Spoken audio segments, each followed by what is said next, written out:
Gracias, gracias, queridos amigos, bienvenidos, un martes especial, queridos míos. Por ahí el día de ayer tuvimos una presentación de un documental del mismo viernes pasado de Fabiano Cueva hablando sobre Humboldt y el archivo en México, que está próximo a presentarse el sábado 27, en el exconvento Ex Teresa Arte Actual, aquí en la Ciudad de México, y les dejamos la invitación.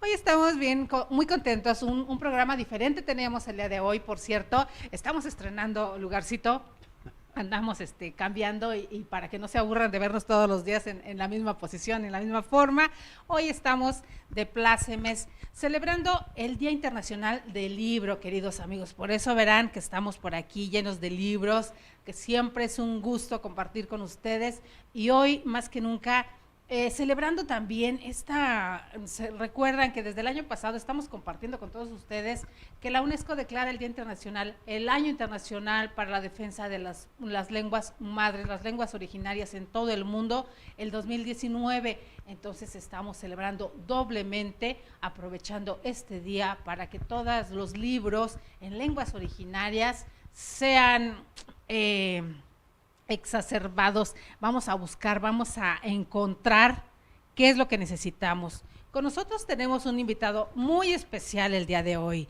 el maestro Héctor Faustino Martínez Rojas. Nace en la Ciudad de México, estudia la carrera de Estudios Latinoamericanos en la Facultad de Filosofía y Letras de la UNAM. Es editor y cuenta con más de 30 años de experiencia en la industria editorial. Ha trabajado en Editorial Pax México, Árbol Editorial, Hoja Casa Editorial y Raya en el Agua. En 2001 funda Pluralia Ediciones y desde 2002 inicia su trabajo en publicaciones propias. Él es administrador y representante legal de Pluralia Ediciones. Desde 2014 inicia el proceso de difundir a los escritores que escriben en las distintas lenguas que se hablan en nuestro país, México. Participó en la organización de la lectura de poesía en lenguas originarias en la sexta Feria del Libro Independiente en 2015 en la librería Rosario Castellanos del Fondo de Cultura Económica. En 2016 realizó la curaduría del Festival de Poesía en Lenguas Mexicanas y Música Tradicional en el Centro Cultural Elena Garro y en la Biblioteca Vasconcelos. Participa desde sus inicios en la curaduría del Festival de la Fiesta de Culturas Mexicanas, ya por aquí participa en sus inicios en la curaduría del Festival de Poesía en Lenguas Indígenas que se desarrolló en el marco de la Fiesta de las Culturas Indígenas, Pueblos y Barrios Originarios de la Ciudad de México, organizado por la Secretaría de Cultura de la Ciudad de México en 2016. Junto con algunas organizaciones civiles, organiza el FIPO, Cultura de la Ciudad de México, Festival Intercultural de los Pueblos Originarios en el Pedregal de Santo Domingo, Coyoacán. En 2017 organizó, junto con el Instituto de Investigaciones Filológicas de la UNAM, el Festival de Poesía en Lenguas de México, junto con Educal, la red de librerías de la Secretaría de Cultura Federal. Ha organizado festivales y encuentros de poetas que escriban en lenguas mexicanas. Recientemente organizó, junto con Educal, el evento Voces Poéticas de Guerrero, celebrado en Chilpancingo, Guerrero.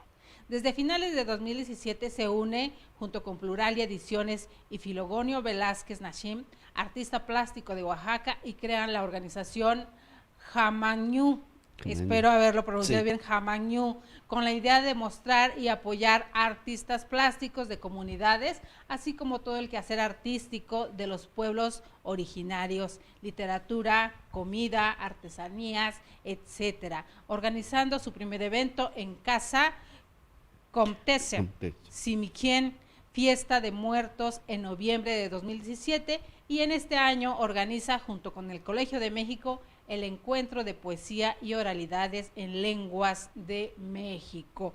Por darles un antecedente pequeño del trabajo y la trayectoria que nuestro invitado del día de hoy ha tenido a lo largo de este tiempo, y como nos podemos dar cuenta, queridos amigos, las lenguas originarias son su proyecto principal, su proyecto de vida. Bienvenido a INADEC TV, maestro Héctor, gracias por estar con nosotros, un día tan importante para el mundo entero. Así es, gracias por la invitación.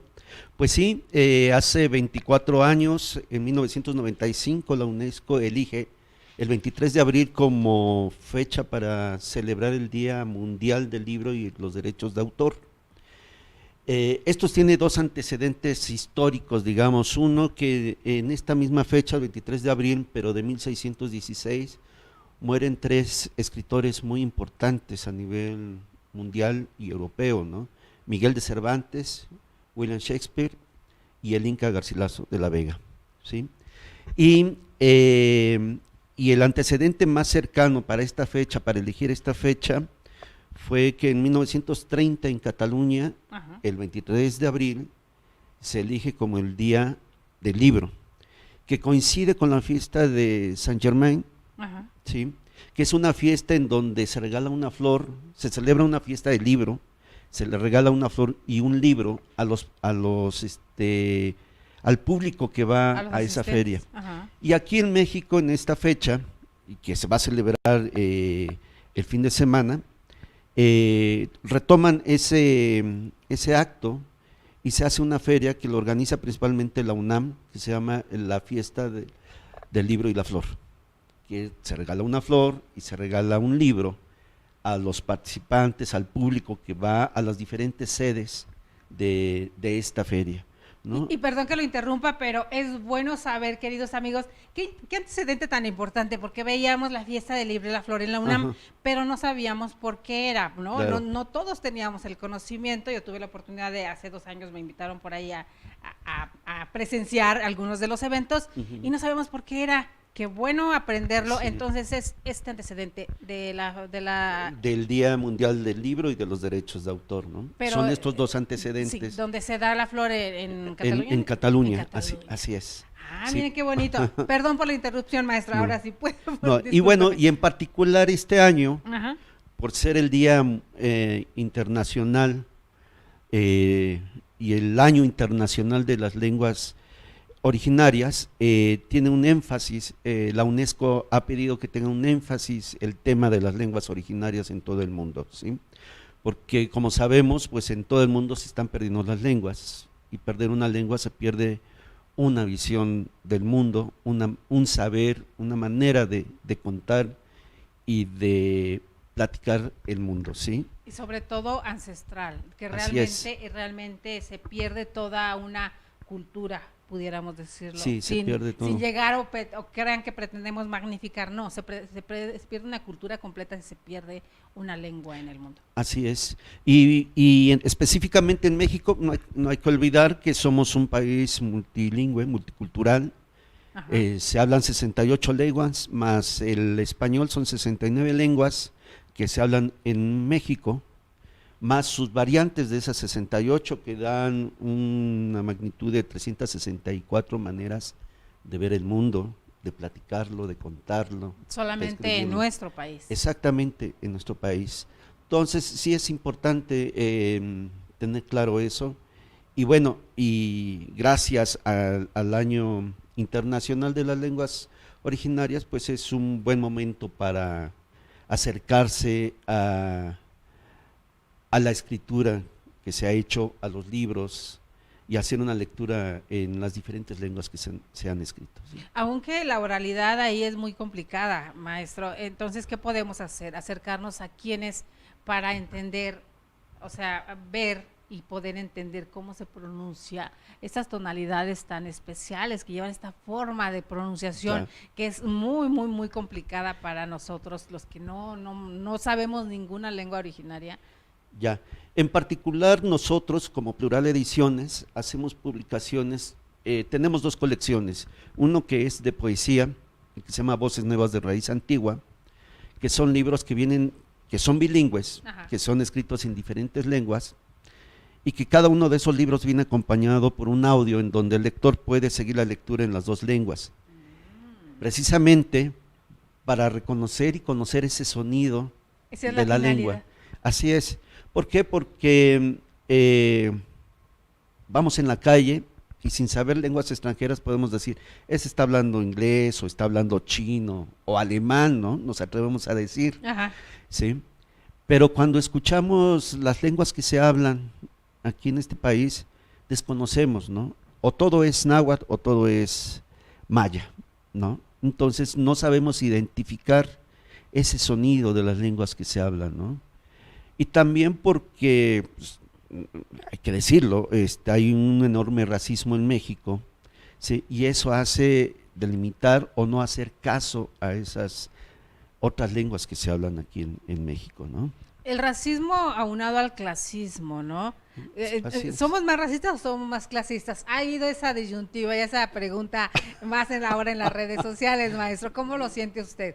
A veces pudiéramos ser más clasistas, sentir que como somos de otra clase, somos de otro nivel, sería rebajarnos a hablar de... O Pues tratar es de racismo buscar. también, ¿no? ¿También Es racismo, yo creo que va acompañado, ¿no? Creo que va Hacemos una acompañado. mezcla Y no extraña. solamente en las clases, digamos, altas, ¿no? También hay racismo en las demás clases sociales que Dicen en el conforman pueblo, esto, para ¿verdad? que la cuña apriete, ¿verdad? Así Sí, es. porque a veces Sí. somos quienes más criticamos, quienes más raíces Exactamente, tenemos. porque nos negamos, no nos vemos al espejo y Tenemos, nos negamos. ¿a qué nos lleva? ¿O por qué optamos por eso, maestro? ¿Cómo lo sentimos? ¿Tenemos miedo de sentirnos menos?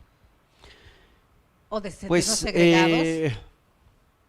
hay toda una cultura Ujú. y tiene que ver también con la educación y tiene que ver que desde después de la Revolución Mexicana se quería hacer este país un país moderno, ¿sí? Y recordemos que Vasconcelos fue el iniciador de transformar la educación en México y él empieza a hacer a un lado las culturas indígenas que hay en este país, ¿no? Por todo ese proyecto educativo, ¿no? Habría que aprender español, habría que modernizar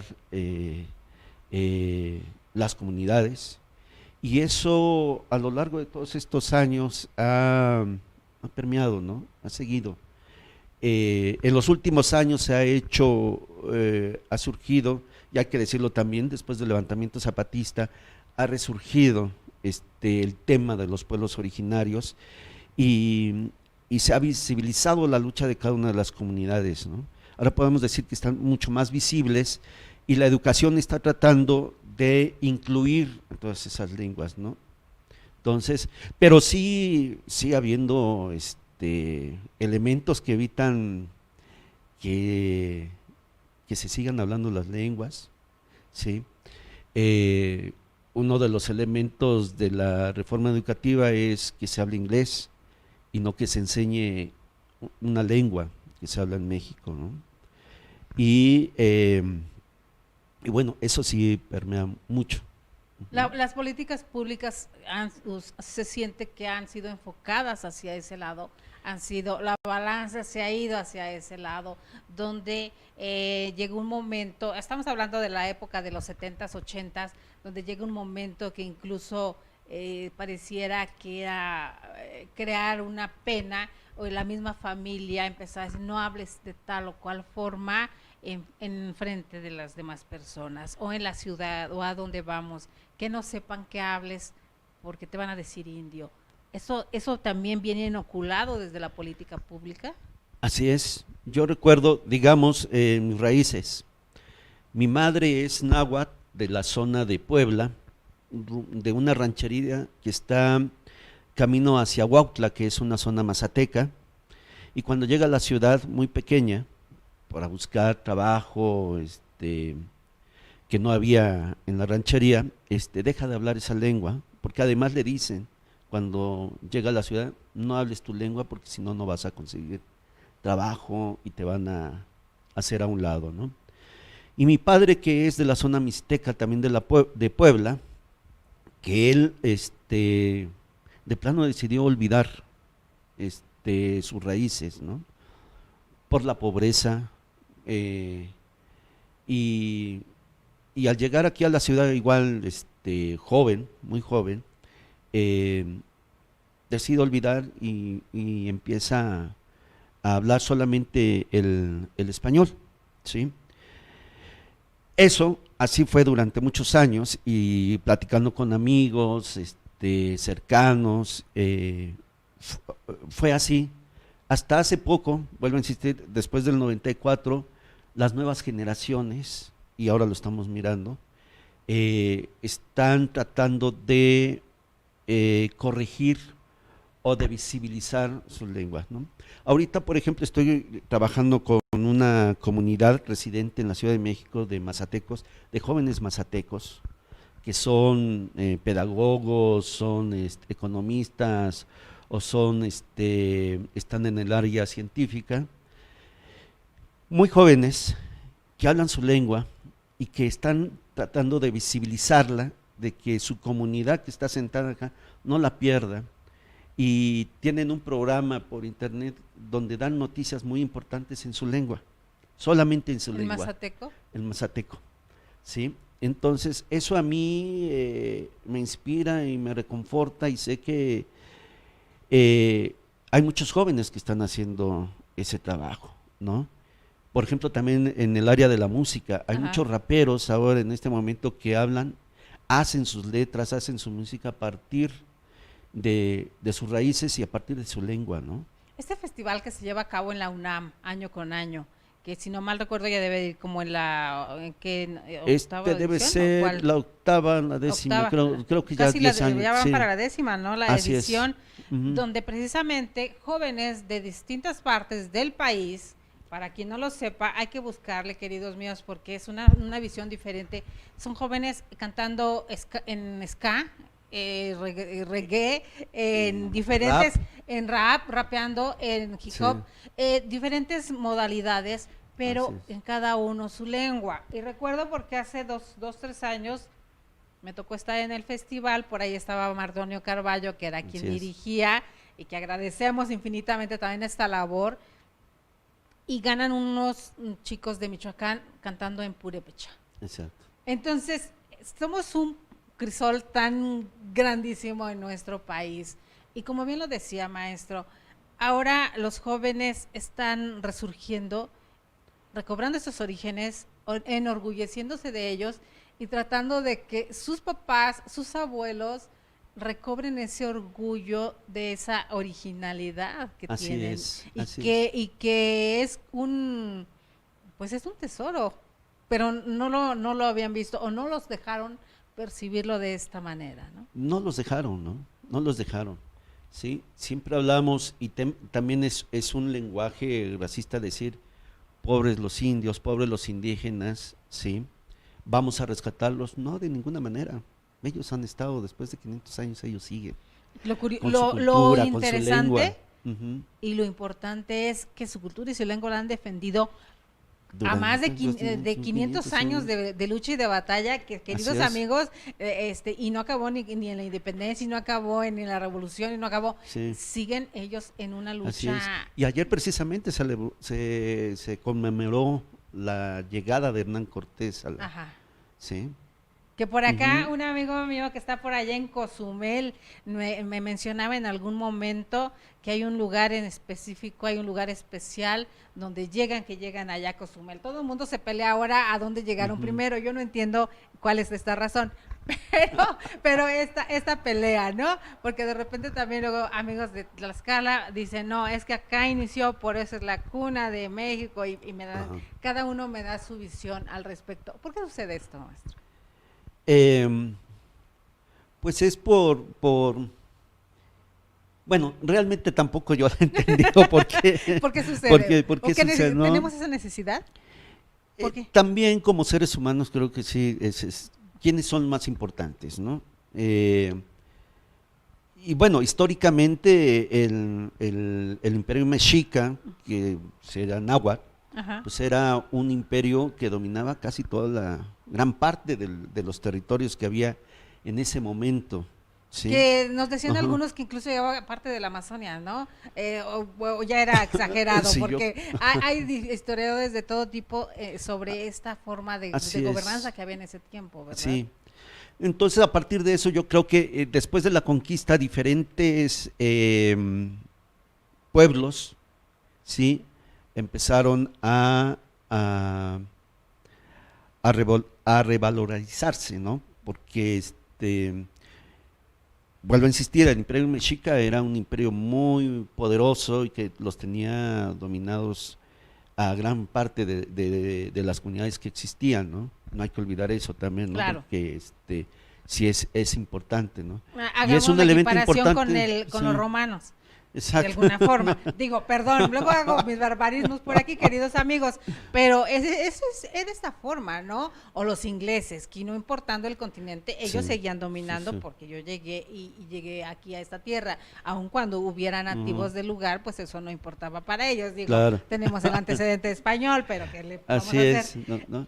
Pero hay una situación, maestro, ¿hasta dónde la responsabilidad ahora de los jóvenes? Y yo le decía hace muchos años a un querido amigo, a Amílcar Jiménez Juan, si nos estás viendo por ahí te mando un abrazo, querido amigo, yo le comentaba, ahora como defensor de la lengua yuk, que yo sabía que lo que estaba haciendo, hasta dónde también utilizar el pedestal que como artista importante o como artista que te conoce el público, porque hablábamos con él sobre cómo lo empieza a conocer la gente por un grupo de grupero musical, que lo conocen más por ahí que por la parte cultural. Pero bueno, en esta vida se vale de todo y si echas mano de allá y tienes ese pedestal, ¿por qué no utilizarlo? Y yo recuerdo que él empezaba en las redes sociales a escribir en Ayuk. Ujú. Y entonces, obviamente, cuando tu ídolo o una persona que tú admiras y que sabes que salió del pueblo, está retomando y está escribiendo Ayuk, eso ayuda, te sirve como cuña para defenderlo tú y decir, bueno, si él es, pensémoslo así, si él es importante, si él es conocido y si él es famoso y no le da pena hablar Ayuk o escribir Ayuk, pues a mí, ¿por qué? Eso sirve de ejemplo y se puede retomar. Claro, sirve de ejemplo, sirve y sirve bastante. Ahorita me hiciste recordar que los primeros eventos que hicimos para hacer difusión de esta colección de poesía, invitábamos al público en general. Y yo recuerdo mucho, y eso me dejó, digamos, marcado, de que cuando pedíamos la participación del público, después de haber escuchado la poesía, la historia de cada uno de los poetas y de escuchar el sonido de su lengua, había mucho público que terminaba llorando porque, y que lo decían en público, yo renegué de mi lengua y de mi cultura porque pensé que no servía, porque me dijeron que si yo lo hacía, que si yo conservaba mi lengua y mi cultura, no iba a conseguir nada, ¿no? Era menos. Era menos. Y a partir de eso, ellos se comprometían, el público se comprometían a recuperar, sí, a recuperar su lengua, sí, su cultura y hablarlo, ¿no? Porque decían, claro, ¿por qué me daba vergüenza? ¿Por qué a ellos no, los que están arriba, no les da vergüenza?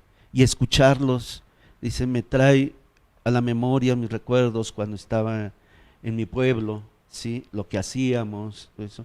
Y ahora que estoy aquí, lo perdí, ¿no? Entonces, claro que sirve, ¿sí?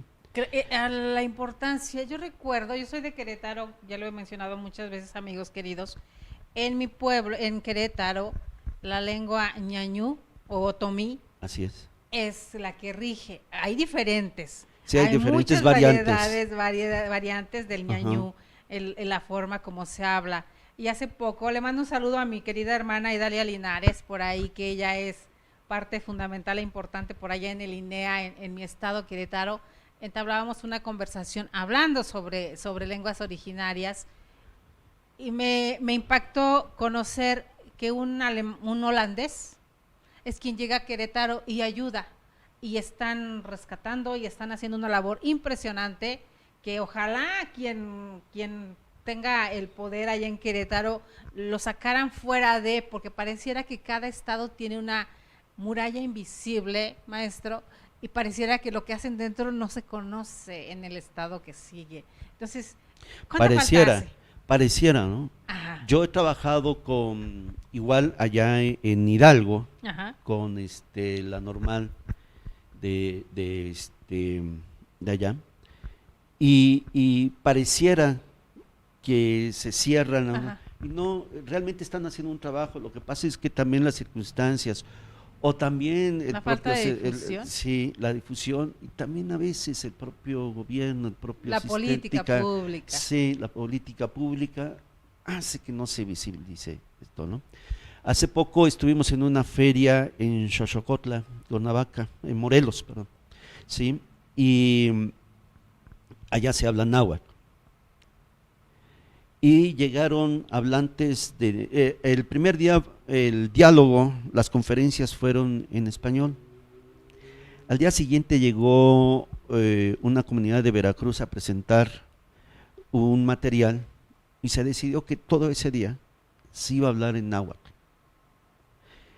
Y para los que no hablábamos, traían un aparatito para escuchar la traducción. Dije, eso es genial, así debería de ser. Porque es cuando viene algún artista o viene algún personaje importante del extranjero, decía un amigo, nos las tenemos que chutar sin saber la lengua, ¿sí? Igual acá, si no la sabes, bueno, aquí está este aparato, ¿no? También eso provoca que tú te llame la atención y quieras aprender esa lengua, ¿sí? Y fue maravilloso porque entonces el pueblo se empezó a acercar y ese día todo el área de libros se llenó porque escucharon su lengua y entonces empezaron a hablar en náhuatl. Eso fue maravilloso, ¿no?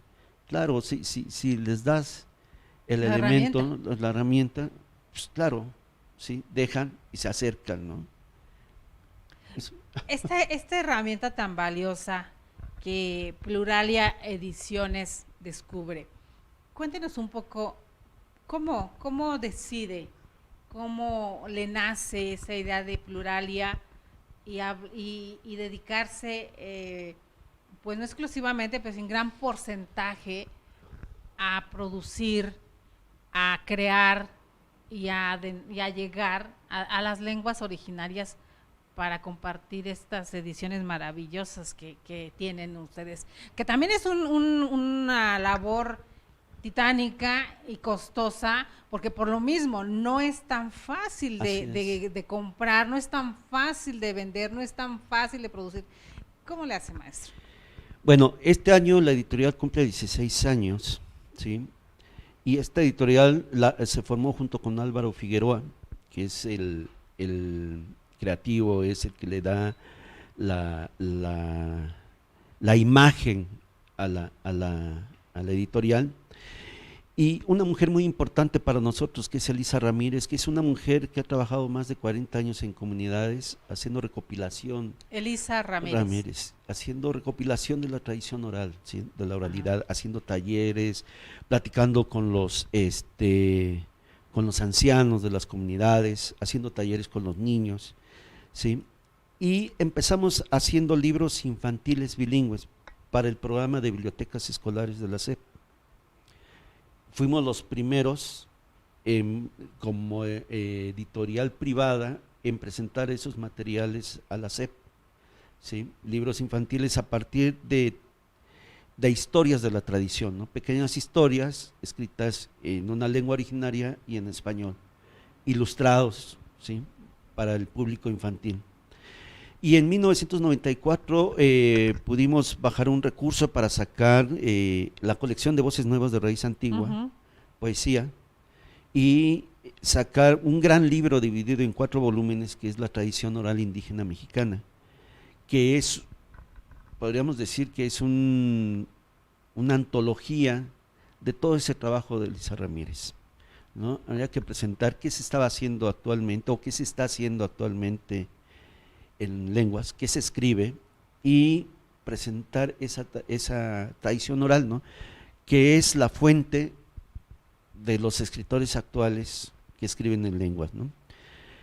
Y ha sido difícil, ¿no? Porque, por ejemplo, al principio las grandes librerías, las grandes marcas de librerías y distribuidores no querían vender y no editarlas, no querían presentarlas hacia el público, porque no sabían cómo presentar, dónde ponerlos. Yo recuerdo mucho que en una librería, en Educal, por ejemplo, los libros de poesía estaban en la sección de antropología o estaban en la sección infantil.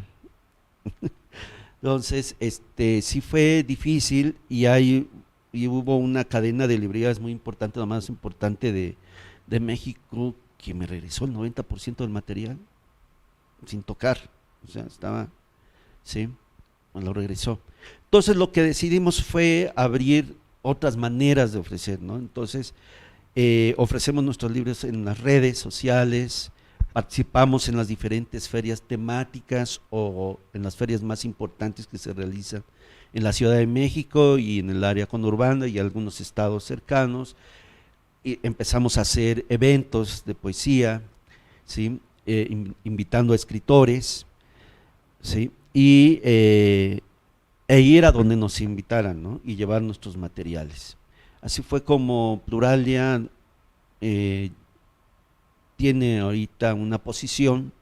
Ahorita ya hay otras editoriales que están haciendo algo similar, y eso está bueno, ¿no? Porque pues hay diferentes maneras de hacer los materiales, hay muchos temas que hacer, y uno se da cuenta que hay muchos escritores escribiendo poesía, novela, cuento, ensayo, ¿sí? Y entonces, y que son parte de lo que se llaman los escritores mexicanos, ¿no? Que deberíamos de dejar de decir que son escritores indígenas, son escritores mexicanos que también tienen el mismo nivel y tienen la misma valoración que los escritores que tenemos, ¿no? En muchas partes, y me incluyo porque también lo que hacemos nosotros también es un nicho, le llaman, ¿no? Cuando uno empieza a buscar y hacer algo diferente a lo que se hace comúnmente. Claro. El ser siempre salmones, les digo, el siempre ir contracorriente, ¿qué deja? Ayuda también a crear una fortaleza y te ayuda a nutrirse de todas las debilidades y tropezones, porque así siempre son puertas cerradas, tropezones y más. ¿Qué va formando ahí, no solamente a la empresa, sino también al ser humano que está detrás? Bueno, a mí me ha dejado mucho aprendizaje. Estar en las comunidades, entender su pensamiento, entender su escritura, me ha enseñado mucho, ¿sí? Algunos me han preguntado, ¿pero tú hablas alguna lengua? No, no hablo ninguna lengua, pero he aprendido a entenderlas. A mí me gusta mucho la música, soy melómano, y me encanta la música, y cuando escucho un sonido, inmediatamente trato de investigar de quién es ese sonido, quién hizo o qué significa. ¿Cómo lo mismo, producir? Sí, y eso me pasa con las lenguas. O sea, tener el contacto con las diferentes lenguas, entiendo los sonidos y viendo la expresión, como que es como algo mágico, para decirlo así, y voy entendiendo lo que están diciendo, ¿no? Y de pronto hablo con los hablantes, le digo, ¿dijiste esto y esto? Más o menos, dice, sí, a eso me refería. Dije, mira, sin saberlo, como que entendí, ¿sí? Ellos también son muy gestuales, son muy expresivos pues, con sus manos, entonces poner atención, eso también, claro. Yo creo que también es parte de lo que hemos perdido como seres humanos, ¿no? Exacto. Que nos lo dan todo tan fácil que hemos dejado de poner atención real a lo que está, a nuestro interlocutor simplemente. Exactamente, eso, y lo más importante, que también vengo manejando desde hace años, ¿no? Es por lo menos nosotros desde afuera recuperar el sentido de la comunidad, la comunalidad, que aquí en la Ciudad de México se perdió. Sí. Y en muchas de las ciudades. Y en las ciudades grandes se ha perdido, ¿no? Aún en las pequeñas, mira, tratemos, sí, pero sí. Sí, se está perdiendo, entonces creo que ese es un elemento muy importante. Eso también ha sido un aprendizaje y lo he entendido. Y hablando de la Ciudad de México, no hay que olvidar que la Ciudad de México, yo creo que el 80% de la población de la Ciudad de México es de migrantes o de raíces indígenas. Y por eso ahora escuchamos y no solamente hablando exactamente, en lenguas. Sí, y no solamente nacionales sino extranjeras. Este es un crisol inmenso de sonidos, ¿sí? Entonces no hay que olvidar eso. Y por eso también el trabajo de hacer estos materiales y de hacer festivales o hacer encuentros con los diferentes comunidades asentadas en la Ciudad de México, ¿no? Y que también podemos identificar como migrantes con oficios, ¿no? Todo el mundo sabemos que la mayoría de las taquerías, los dueños son ayujo, ¿no? Son mijes, hasta en los nombres, Sí. ¿no? Sí, Pero ahora, viene- pero le digo que a partir de cuándo se retoma este orgullo y se empiezan a poner hasta los nombres en los comercios y lo demás, es como un redescubrimiento de sí mismos. ¿No lo ha visto usted así? no creo que sea un redescubrimiento, sino, vuelvo a insistir, no hay que olvidar el levantamiento zapatista. A partir del levantamiento zapatista es que se visibilizan eh, todas estas maneras de ver el mundo, todas estas comunidades, ¿sí? Y en la Ciudad de México, estando nosotros, lo vemos más, ¿no? Se empieza a visibilizar eh, todas esas comunidades, ¿no? La cosmogonía que manejan, la forma de ver, el entender este sincretismo que se llegó a hacer en nuestro país, pareciera que no todos lo entendemos. Yo recuerdo en días pasados cuando se hacen unas ceremonias hablando del Tren Maya, hablando de estas nuevas obras que se están haciendo, y se hacen ceremonias ancestrales, lo manejaron así, y digo porque algunos medios lo manejaron con mucho sesgo, el pedir permiso a la tierra para hacer tal o cual cosa, y algunos lo vieron con sorna, lo quisieron minimizar o incluso ridiculizar. ¿Hasta dónde tiene un sentido cosmogónico y hasta dónde tiene el respetar la ancestralidad de los pueblos originarios? ¿Cómo lo ven los pueblos originarios cuando se les toma en cuenta, por llamarlo de una forma, a ellos en cuestiones como estas? Yo voy a hablar desde mi punto de vista. Por ¿sí? favor. Han folclorizado esas ceremonias y las ceremonias no son así en realidad en los pueblos, ¿sí? Son mucho más reservadas, ¿sí? Muchas casi a puerta cerrada. Exactamente, ¿no? Y son específicamente son ritos para pedir lluvia, son ritos para la siembra, para la cosecha, en fin de cosas, ¿no? Lo que vemos en pantalla, en televisión, es puro folclore, ¿sí? Porque esas ceremonias van más allá. Si hay una relación en las comunidades con la naturaleza, y eso lo tienen muy claro, ¿no? Cada acto que tienen que hacer con la tierra, Hablando tienen que pedir Hablando permiso. de que se siembran, hay 2 ciclos para sembrar en muchas de las comunidades, Así es. ¿no? Ujú. Digo, yo soy de rancho, queridos amigos, por eso lo digo con conocimiento de causa. Ya. Hay 2 ciclos, Sí. aun cuando sea riego, hay 2 ciclos para siembra. Exacto. Y hay momentos y hay lugares, a veces tienen que ser exactos, porque si la tierra se pasa, ya no Exacto. funciona la semilla. Así funciona también. Así funciona y por eso también se hace fiesta, ¿sí?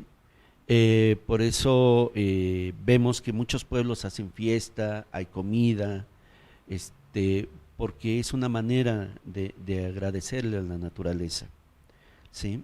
Y eso es bien importante. Y importante también de que se conservan esas fiestas. Por ejemplo, en la Ciudad de México, en la zona sur, digamos Milpalta, algunas zonas de Tlalpan, Xochimilco, todavía se conservan esas tradiciones, ¿no? Esa Ya por los manera dínamos todavía hay mucha gente, ¿verdad? yo ya no sé, hace muchos años que ya no sé si se sigan haciendo esas fiestas, pero por ejemplo en Milpalta se siguen haciendo fiestas para pedir la lluvia, para la siembra, para la cosecha, ¿sí? Y lo otro que también uno aprende en comunidades es esa relación con la naturaleza, aprender a verla, A sentirla. a sentirla. A olerla, les decía Así, yo, sí. esta que solamente viene de generación en generación y de palabra, Ajá. de los abuelos que nos decían, va a llover, y me decía, mira esto, Sí, escucha claro, esto. esto, O sea, te daban exactamente. pautas y señales que de niño decías, huele, porque cuando va a llover huele diferente. Exacto. Entonces, ese tipo de cuestiones que nos decía, en la ciudad los niños obviamente ya no las perciben de la Así misma es. manera. Exacto. Y deberían de visibilizarse, ¿no? De que el niño, por eso también en nuestro tema empezamos publicando libros infantiles, por esa necesidad, ¿no? Digo, los niños es es lenguaje común decir, son el futuro, sí, Pero esa es la pero realidad. sí, y hay que darles los elementos para que sean ese futuro. Ujú. Y me lo dice de esta forma y pudieran, mire, en este asiento, junto a nosotros han estado filósofos, maestros, eruditos en cuestiones jurídicas y demás, pero convergemos en el mismo punto, los niños. Si ya no se pudo salvar, digo, porque hay de árbol que nace torcido, nos dice el dicho, Claro. es complicado a veces regresar sobre los pasos para comenzar, es difícil, es muy complicado, pero tenemos a las generaciones nuevas. Entonces, ¿hasta dónde la responsabilidad de todos para poder meter buenas semillas si hay tierra nueva? Yo creo que es de todos, ¿Verdad? es de todos, ¿sí? Como sociedad, como familia y como institución, ¿sí? Institución, estoy hablando de la escuela, ¿sí? Creo que de todos, ¿sí? No podemos dejarle a a un solo elemento, a una sola institución, ¿sí? Dejarles la tarea de, de, de forjar a los niños, ¿no? Hacia el futuro. Creo que son de los tres elementos, somos todos, todos. La Porque responsabilidad. finalmente esos niños serán todos también en el futuro. Sí. Lo que no nos hemos puesto a pensar que estos niños son quienes decidirán el futuro de todos cuando nosotros ya estemos viejos. Hay que ir pensándole en esa parte, Exactamente. digo, ¿Y qué porque, es? ¿Y cómo van a decidir? exacto, porque ¿Cómo? de repente vemos a esas alturas y vemos las redes sociales y vemos la gente y vemos a las personas como se burlan de que se les da mucho a los adultos mayores, que si ya no sirven, que si cuestiones Claro. así, ¿no? Estos son pensamientos que traemos por acá, pero si estos pensamientos se inoculan en los niños, ¿qué van a pensar cuando nosotros necesitemos que esos Claro, niños sí. sean quienes dirijan un país y ya cuando estemos viejos, aunque queramos, ya no podemos hacer mucho? Exactamente, ¿no? Y tiene que ver con la educación tanto de la escuela como de la familia y de la sociedad, ¿no? Por eso este día, el 23 de abril, que es el Día Mundial del Libro, es importante porque el libro es el leer, la lectura te enseña, te abre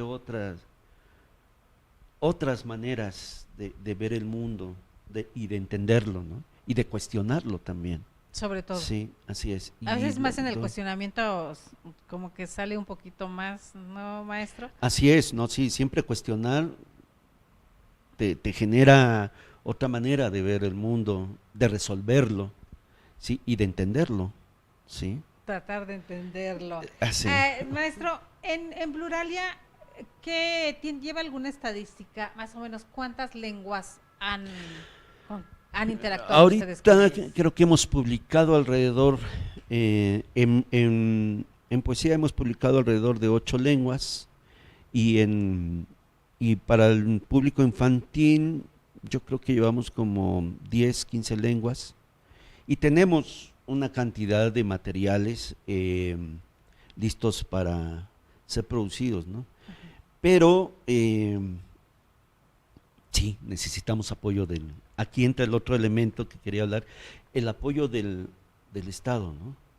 Porque hacer... La política pública. Sí, la política pública. Hacia la porque, cultura. exactamente. Hay que hacer lectores. ¿Y eso qué significa? Pues hay que tener una buena política de fomento a la lectura. No solamente bajar los precios de los libros. No, no creo. Hay hay otra Sí, forma. ni tampoco regalándolos, ¿sí? No creo que eso aumente el público lector. Más ahora que con mucho más fácil tener un smartphone en la mano y ponerse Exacto, a buscar ahí. y que se puede buscar. Tiene que ver con la política de fomento a la lectura. Sí, la función del Estado es que lleguen los materiales y nosotros al recibir ese apoyo, claro que se provoca que nosotros bajemos también el costo hacia el público, ¿sí? Porque ¿Los libros son caros, maestro? hacer los libros en México es caro, porque los insumos son caros. Exacto. Sí, porque Por tampoco ende, hay un apoyo. por Sí. ende tienen que ser caros hacia el público. Sí, Sí, y entonces, ¿cómo evitar que, no, que llegue al público, al mayor número de lectores o al público? Pues es tener una política de apoyo, ¿sí? A las editoriales, a las pequeñas y medianas, porque las grandes ya tienen su mercado, que son los libros de texto. Sí estaba leyendo algunas estadísticas y es sorprendente cómo casi el 80%, el 70-80% del, del presupuesto para los libros se va a las grandes editoriales, que son extranjeras, que son los libros que hacen los libros de texto. Y que de repente, sí, Ajá. los libros de texto, pero también hay mucha literatura. ¿Qué es cultura? Hace poquito, quizá pueda resultar que me desvíe un poco, yo veía una crítica acérrima que hace en contra del presidente Andrés Manuel, un cómico por ahí hablando sobre que no tienen o los incentivos hacia la cultura y vi la contraparte, decía, pero si lo que tú haces no es cultura, ¿no? ¿Qué es cultura, maestro? ¿Qué podemos definir como cultura? Aquí ya lo metí en un brete. Así es que es difícil, ¿no? ¿Qué es cultura? Pues son todos esos elementos que hacen, desde mi punto de vista, nos hacen saber de nuestro mundo, de nuestro territorio, y entenderlo, ¿no? Es que es complicado definir, ¿no? Hay muchas respuestas a esa pregunta, Esa sí, pregunta. es complicado. Viniendo de la Facultad de Filosofía y Letras de nuestro querido país, nuestra gloriosa UNAM, ¿qué le queda a usted de ahí? ¿Qué recuerda usted de su paso por el máximo lugar de nuestro país? Tuve la ventaja que me tocaron buenos maestros en esa época. Yo soy de la generación de los 80, 85. Y hubo buenos maestros tanto de México como extranjeros, principalmente argentinos, ¿sí? Fue la última oleada de maestros argentinos que llegaron a México. Y a mí me dejó marcado, porque yo siempre cuestioné por qué no había aprendido a hablar una lengua. Porque nosotros como hermanos desde pequeños nos gustaba ir al pueblo donde nacieron mis padres y nos fascinaba escuchar ese sonido de la lengua, ¿no? Y en la carrera conocí a un personaje histórico, un escritor peruano, Mariátegui, que hablaba sobre el tema de los indígenas en Perú. Y eso me dejó marcado. Y años después, eso que yo traía en la cabeza se plasma en hacer una editorial, ¿sí? Junto con Álvaro Figueroa, ¿sí? Hacer esta editorial y de alguna manera personalmente hacer eso que yo tenía ganas, ¿no? De conocer de viva voz estas culturas que conforman este país, ¿sí? Y las lenguas. Y las lenguas. Sí, y hasta el momento sigo aprendiendo.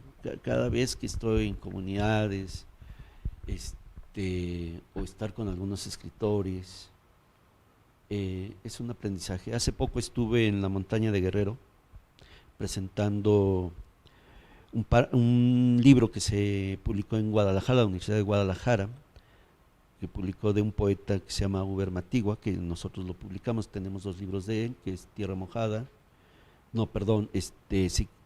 Estamba, Piel de Tierra y Cicatriz que te mira, ¿sí? Y lo fuimos a presentar allá y hacer ese regreso hacia la comunidad, presentarle que hay un escritor que habla su lengua, presentarse a la comunidad no es lo mismo que presentarle a un público que es el 90% habla español y presentarlo en los grandes foros, ¿no? ¿Cuál es la diferencia? ¿Qué percibe usted, maestro?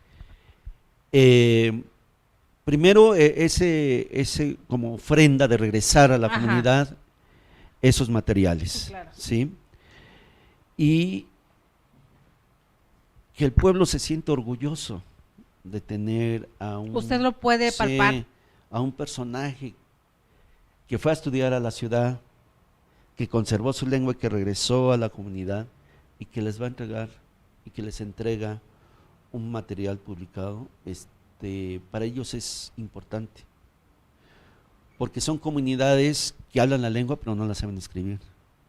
Que esa es otra cuestión, Ajá. maestro. ¿Qué hacer ahí? ¿Qué hacer? Hace poquito que nos hizo favor de acompañarnos por aquí Ismael Bernardo, es que se me fue su otro apellido, un documentalista. Hablaba ya, de la de los lengua amuzga. amuzgo. Yo ni siquiera había escuchado que existiera una lengua con esas características. Claro, sí, ¿Cómo hacer? Porque me decía él algo similar. Hay muchos que lo hablan y hay muchos que hablan amuzgo antiguo, exacto. pero ¿cómo hacerlo para traducirlo? Pues aquí también es un trabajo de las instituciones. Por ejemplo, está el INALI que está haciendo ese trabajo de hacer la escritura, de hacer el abecedario, la escritura, para que se pueda hablar. ¿Sí? Y en otras comunidades también, por ejemplo, los ñañús están tratando de hacer armar la manera de cómo escribirlo y de unificar, ¿no? De hacer una unificación para que todos se entiendan como el español.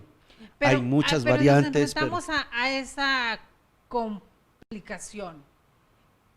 Hablaba del ñañú, que les decía que hay variantes, y me decía mi hermana eso, es que lo escriben y lo hablan diferente. Exacto. Entonces, para entenderlo, lo escriben diferente en Amealco a los que están pegados acá en Simapán Hidalgo y a esta Claro. parte de, cerca de la comunidad, en Cadereyta, Querétaro, precisamente de donde yo soy originaria. Cerca hay pequeñas localidades donde todavía lo hablan, pero es diferente al que hablan en Amealco. Así es. Entonces, yo me daba cuenta igual en Oaxaca, en algún momento que fui cerca de San Juan Huichicobi, su lugar natal de Amílcar, donde veía los libros de texto y venían traducidos, porque vienen bilingües. Así es. Pero me decían las personas del lugar, no, pero es que está mal escrito, porque así no se escribe como ellos lo veían en el libro. Claro. ¿Cómo vencer ese obstáculo tan difícil, tan grande que representa cuando las variantes son tales que quien lo escribe, pues tienen, según ellos incurren en errores y Claro. según ellos quieren hacerlo lineal para todos? Sí, pues es un trabajo difícil, ¿sí? Creo quienes lo han logrado así, a pesar de todo, es el náhuatl y el maya, ¿sí? Han encontrado una manera de unificar y que en los textos se escriba una sola variante donde se entiendan todas, ¿sí? Porque de alguna manera hay palabras en donde se entienden, ¿no? En el náhuatl hay una cantidad de variantes y todos de alguna manera se entienden, ¿sí? En el zapoteco igual, aunque de repente hay una variación muy grande, pero se entienden, ¿no? Entonces, en el ayuk, que siempre estamos, ya lo agarramos aquí, no de broma, pero de que del alto, del medio y del bajo. Sí. Pero pasa lo mismo, nos decían del que chinanteco. Sí. Y son diferentes, o sea... Hay lenguas que son a veces totalmente diferentes, ¿no? Y son, por ejemplo, en el caso del chinanteco. O también sucede con el ñusabi, que es el mixteco. El ñusabi. Sí, que es el mixteco, y a veces sucede que no se entienden pasando el río, los pueblos pasando el río no se entienden, ¿no? Por la variante.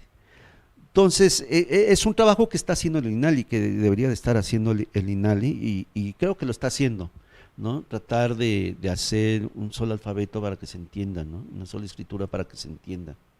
Y se puedan comunicar, como sucede con el español, que hay muchas variantes, ¿no? El español de México, con el argentino, con el de Perú, con el de España. Muchas maneras de hablar español, pero todos nos entendemos. Sí, de Ujú, repente escuchamos o vemos cómo escriben en Argentina los acentos en diferente lugar a donde nosotros los ajá, utilizamos. Nos entendemos, pero obviamente sí. sí hay una variación muy Sí, grande, ¿no? pero sí nos Pero entendemos. sí nos entendemos con los colombianos, ¿no? Así es. Pero ¿hasta dónde esta labor que se está haciendo desde México en cultura y ¿qué más necesitamos? Ustedes como editoriales, aun cuando es una editorial independiente, ¿qué pedirían? ¿Qué necesitamos más para permear, para crecer? Primero, pues tener esa política educativa en donde se hable y se plasme que somos un país multicultural, ¿sí? Eso es lo primordial. Y segundo, el apoyo de una política cultural para poder realizar estos libros, porque sí es complicado. Mira, los escritores mexicanos que hablan las diferentes lenguas, no sucede como con los escritores extranjeros. ¿Sí? Con los escritores extranjeros hay especialistas del autor y hay especialistas de la lengua. ¿Sí? Aquí en México los escritores que escriben en las diferentes lenguas son sus propios traductores. Porque no, Tenemos que ser todólogos porque no hay presupuesto.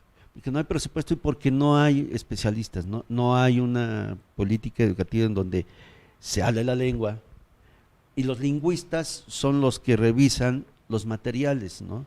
Pero no hay insisto, no hay como especialistas con las otras lenguas, con las lenguas extranjeras, ¿no? Entonces, hay que confiar en la traducción que hacen los propios Escritores. escritores. Y lo que sucede es que también uno entiende que hacen un doble trabajo, porque hacen finalmente dos libros, porque escriben en su lengua, que es otra manera de expresarse, y a la hora de traducir, pues cómo se plasma en el español eso que están diciendo en su lengua. Y tú lo puedes ver, por ejemplo, cuando hay lecturas, como cuando el poeta o la poeta habla en su lengua, tiene una expresión en su rostro, y cuando lo dicen en español, tienen otra expresión. Eso quiere decir que Sí, es diferente. es Lo diferente, podemos no, percibir. sí. Y alguna vez una escritora me decía, que es complicado porque a veces ellos ya terminan de escribir en español y conforme va pasando el tiempo van entendiendo que a veces la traducción No era la adecuada. no era la adecuada, ¿no? Sí, y algunos tienen que volver a reescribir y otros pues sí se tardan porque pues, o sea, tienen que saber muy bien el español, con todas sus reglas y todo, ¿sí? Y muy bien el español, para poder hacer o acercarse un poco a lo que están escribiendo en su lengua, Que ¿no? eso, Por ejemplo, en las lenguas no existe el género, ¿no? Masculino o femenino, ¿no? Es el una, ¿no? Por ejemplo, ¿sí? Ajá. No es la luna. Eh, y entonces eso, o por ejemplo, la palabra amor no existe, ¿no? la palabra amor. Lo Ajá, veíamos en el ciclo pasado donde viene este documentalista que hablante ajá, de Amusgo. Una de las doctoras que siempre está pendiente de nuestros programas le decía que le dijera tales palabras, porque para nosotros representan mucho, ¿no? Como belleza, como claro. amor, como y Ujú. entonces yo veía que era complicado sacarlo, decirlo, cómo lo dices cuando él nos decía amor es como estar enfermo del hígado, algo así. Entonces yo Sí, incluso esa le sensación que se comenté, siente. exacto, le digo, pero fíjate cómo viene la sabiduría, porque ellos sí saben que las sensaciones, los sentimientos vienen al Sí, hígado, no del exacto. corazón como creemos nosotros, ¿no? O por ejemplo decir te quiero, que es estás en mi corazón, Ajá. ¿sí? Entonces, eso es mucho más, si lo analizamos desde ese escalón, como pareciera que es más descriptivo el sentimiento que la sola palabra que utilizamos para ello. Yo así lo miré, ¿no? porque A cuando te veces es dicen más algo, poético sí, en la lengua originaria. es describir el sentimiento que causas en mí, Sí, sea de enojo, sea de felicidad, deseo. pero no es solamente una palabra como nosotros la hemos acortado todo para Así en una es. palabra tratar de ejemplificar muchas cosas. Y es muy diferente en cada una de las lenguas. Esta poesía que va implícita que en sus palabras, pero solamente sabiendo lo que significa la palabra lo podemos entender. Sí, Y ahí es donde, queridos amigos, pues tenemos que recurrir a los libros que con tanto afán y con aquí sí va literal, con tanto afán fueron creados uno a uno. así es. Entender la magnitud del trabajo que se está realizando desde ediciones, en este caso ediciones Pluralia, para traer cada una de las lenguas que nos comparten, traducirlas y tratar de traducir ese sentimiento que quieren compartirnos cada uno de los, o sea, es que me pregunta aquí el ingeniero, ya lo va a meter en un problema, maestro. El Tzotzil, Kushabi, Kushabi, ¿qué dice tu corazón? Buenos días. Ya.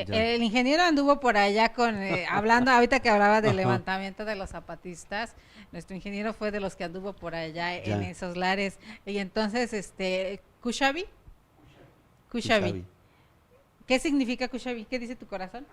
¿qué dice? Exactamente, ahí está. Si uno lo ve así, podría ser totalmente diferente, ¿no? Buenos días, es decir, ¿cómo está tu corazón? Que en la mayoría de las lenguas significa ¿cómo está tu corazón?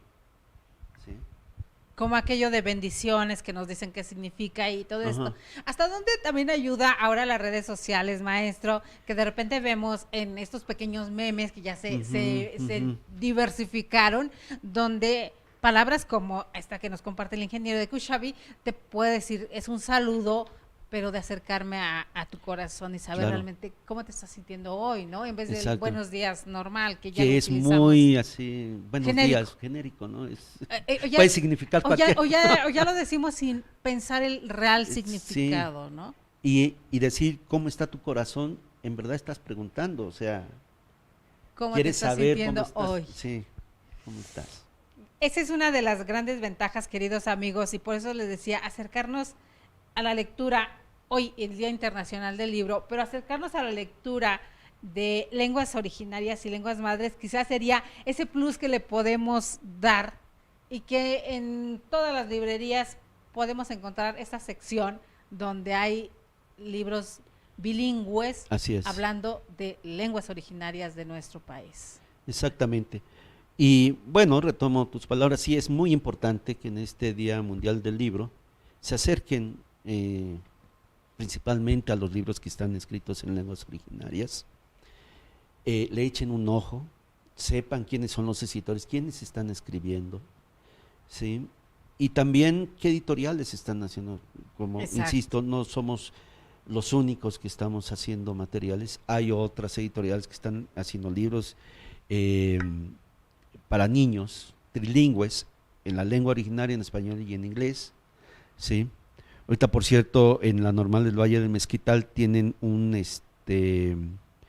trabajo que hacer, porque me decían, no solamente hay que enseñar el ñañú a los nuevos maestros, sino por la cantidad de migrantes que tenemos que regresan de Estados Unidos, el inglés también ya se habla acá, entonces tenemos que pensar en Se las van a tres hacer lenguas. trilingües. Así es pensar en las tres lenguas. Claro, Sobre todo en esta zona del Valle del Mezquital, así que es, sí sí. hay mucho migrante y van y vienen, Exactamente. porque como muchos ya tienen papeles, como es como se llama por acá, ya tienen papeles, entonces van y vienen continuamente, y entonces ya vienen con el Spanglish, y luego Eso. llegan y también el ñañú, entonces ya se Claro, y convierte. además esos migrantes a veces son los que más conservan la lengua Exacto. que los propios que estamos acá. Porque a veces la distancia, esa añoranza de lo Así nuestro, es, ¿verdad, maestro? así es. Pues queridos amigos, de verdad, en un martes 23 de abril, como Día Internacional del Libro, y hablando de lenguas originarias sobre todo, agradecemos infinitamente que nuestro querido maestro Héctor Martínez con nosotros el día de hoy. Pues muchas gracias por la invitación, muchas gracias por la entrevista. Pues muchas gracias y que sea la primera de muchas, porque creo que hay mucho material para compartir, hay mucho que hacer, independientemente de que se acabe el 2019, queridos amigos, que todavía falta, pero Claro. Independientemente de eso, el preservar, el conservar, el buscar y el difundir las lenguas originarias en nuestro país es una labor que le agradecemos muchísimo y que esperemos que en los Viernes de Cultura nos sigan acompañando. Hoy era un Muy día bien. especial, por eso está con nosotros y le agradecemos doblemente, así como les agradecemos a ustedes, queridos amigos. Por aquí Víctor Ruiz decía, interesante poder publicar libros de derecho dirigidos a los pueblos indígenas. Ese es un tema. Esa parte me faltó y en cada momento yo que se lo iba a comentar, querido, la parte donde los libros de derecho o los abogados no tienen el conocimiento, y hablando de pueblos originarios, pueblos indígenas, sabemos que hay hermanos o hay personas que están privadas de su libertad por un indebido proceso respecto a que ellos no tienen el conocimiento total del español y los abogados tampoco, entonces están injustamente recluidos. Esa parte. Así es.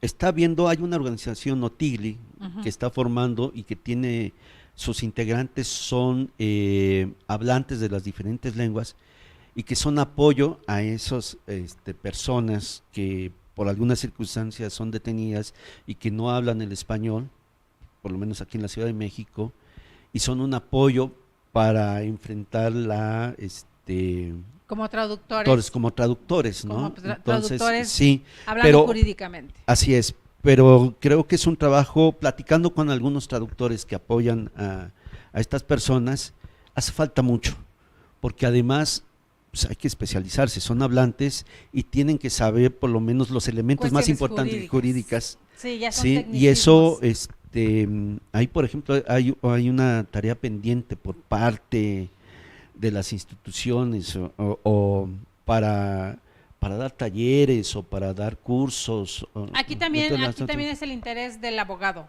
exacto, de buscar un poquito más.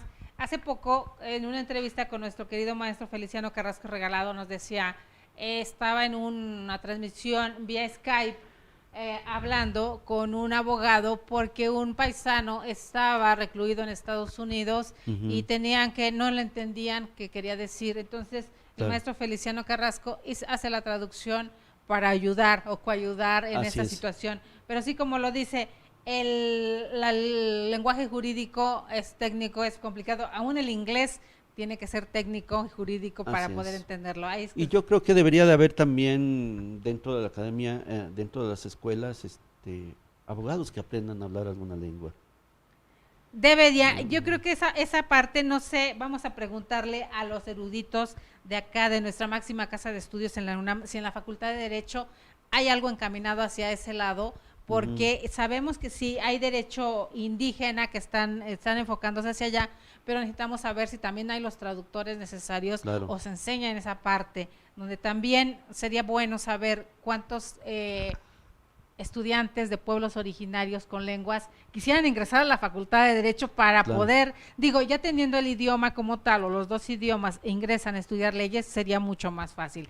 Esa es labor, ya aquí ando produciendo labor de política pública, de encaminarlo hacia allá. Si estudiantes con una lengua primaria, una lengua madre, pudieran tener, y que estuvieran interesados obviamente en estudiar en la Facultad de Derecho, pudieran tener como que un lugar prioritario para enfocarnos hacia ese lado. No estaría tan mal pensar en esa situación. Ahí se lo dejamos de tarea a los rectores y a los directores de la Facultad de Derecho. Nos preguntaba aquí el ingeniero y nos comentaba esta situación donde en Oaxaca, en una reserva ecológica, un señor ya grande mata 3 conejos para darle de comer a su familia y estaba preso. Todavía no tengo conocimiento total en qué concluyó o cómo va el tema, pero estaba preso precisamente porque él no sabía que era una reserva, que estaba prohibido, y por matar 3 conejos en una reserva estaba recluido. Una situación como esta es complicado y hay que entrar en otros temas, ¿no? Pero hay que pensar, quienes hicieron esas leyes lo hicieron desde afuera. Claro. ¿sí? Hay veda. También para las comunidades hay veda y ellos saben cuándo. Y aquí desde afuera imponen un tipo de veda que a lo mejor no es en esos momentos. En las comunidades saben cuándo Usos hay y que costumbres, cuidar, es otra cuestión. cuándo hay que cuidar a los animales salvajes, cuándo se les puede cazar, cuándo están en tiempo de cría, de apareamiento, de y todo eso, ¿no?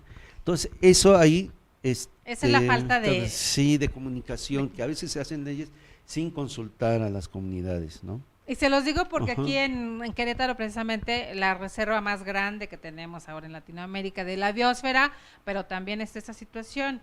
La gente en estos lugares vive del campo. Exacto. Come del campo. Entonces Y ahí ellos saben cuidar el campo, ellos lo saben cuidar, porque si no lo supieran cuidar, ya no existirían. Pero mientras, como dicen en el pueblo, mientras son peras y son manzanas, una persona que no tenía conocimiento jurídico está preso por darle de comer a su familia con 3 conejos. Así es. Queridos amigos, es lamentable, pero así funciona. Y también, pues vamos a poner atención todos, ocuparnos todos de lo que está aconteciendo en nuestro país. Exactamente. Pues nos despedimos de esta manera, les agradecemos infinitamente que hayan estado con nosotros. Mañana tenemos miércoles de criminogénesis, recuerden, siempre los miércoles de criminogénesis a un invitado muy, muy especial. Nos va a mandar por acá el doctor Alejandro Carlos Espinosa el día de mañana. Los esperamos puntuales a las 11. Les agradecemos que hayan estado con nosotros. A nombre de todo el equipo de INADEC TV y del Instituto Nacional de Desarrollo Jurídico, agradecemos su presencia como siempre. Soy Delia Linares Alvarado. Que esté muy bien. Hasta luego. Gracias. Gracias, maestro. Gracias.